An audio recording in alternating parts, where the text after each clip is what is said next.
महाराष्ट्रामध्ये 24 निवडणूक विषय 2026 परभणी महानगरपालिका प्रभाग क्रमांक 15 चे भारतीय जनता पक्षाचे अधिकृत उमेदवार डॉक्टर केदार कटिंग यांच्याशी बातचीत केलेली आहे विभागीय संपादक मनोहर मुपकर यांनी। यामध्ये त्यांनी सांगितलेलं आहे की केंद्रामध्ये मोदींचं सरकार आहे, राज्यामध्ये देवाभावांचं सरकार आहे।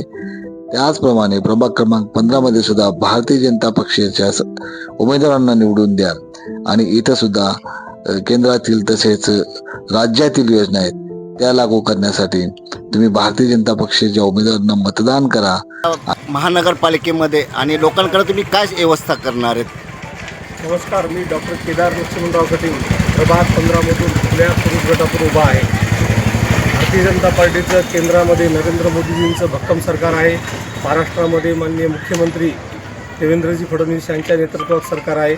आपल्या जिल्ह्याच्या पालकमंत्री मेघनादिदी बोर्डीकर ह्या आपल्या जिल्ह्याला पालकमंत्री म्हणून लाभलेल्या आहेत आणि असं एवढं सर्व वरती भक्कम सरकार असताना या ठिकाणी महानगरपालिकेवर जर कमळ फुललं आणि पुढच्या काळामध्ये ह्या शहराची जी काही दुरावस्था आहे किंवा ज्या सुविधांपासून नागरिक फार दूर आहेत, जे रस्ते, नाल्या, पाणी आणि वीज, त्यासाठी आत्ताच आपले लाडके मुख्यमंत्री येऊन गेलेले आहेत। त्यांनी ह्या शहरासाठी 409 कोटीची सुधारित अंडरग्राऊंड ड्रेनेज आणि रोड ही योजना पारित केलेली आहे। ती लवकरच नाही काय कार्यान्वित होईल।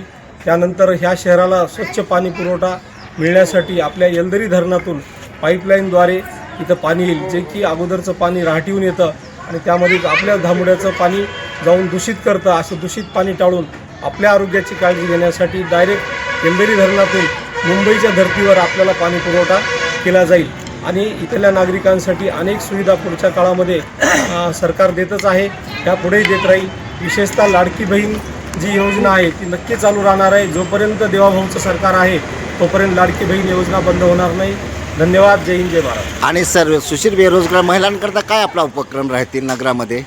सुशिक्षित महिलांसाठी, बेरोजगार महिलांसाठी आताच आपण लखपती दिदीच्या स्वरूपानं अनेक छोटे छोटे स्टार्टअप सुरू करण्यासाठी हे करत आहोत। आपल्या जिल्ह्याच्या पालकमंत्री यांनी आपल्या महाराष्ट्रामध्ये सगळीकडेच त्या पद्धतीनं लखपती दिदींचं काम चालू आहे। आपल्या जिल्ह्यातही 1 लाख लखपती दिदी करण्याचं उद्दिष्ट आपल्या पालकमंत्र्यांनी ठेवलेलं आहे।